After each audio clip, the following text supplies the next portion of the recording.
ఈరోజు మేము మా ఇంట్లో పండుగ అయింది, అమ్మ వాళ్ళ ఇంట్లో. ఈరోజు మషమ్మ పండుగ, ఊరు మొత్తం అవుతుంది.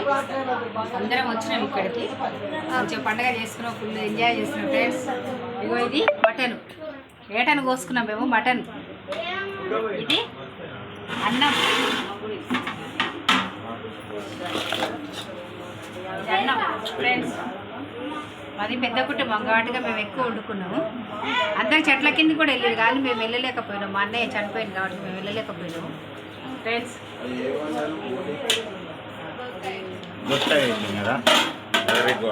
ఇది బోటి చికెన్, బోటి దోసకాయ వేసి ఉన్నాం ఫ్రెండ్స్. ఇది కూడా చాలా చాలా టేస్ట్ ఉంది. ఇది రకరకాల వంటలు ఎంజాయ్, ఎంతో బాగుంది. ఇది చికెన్ ఫ్రెండ్స్, ఇది కూడా చికెన్. ఏదో మస్తుంది ఫ్రెండ్స్, చాలా చాలా బాగుంది. ఇది చారు.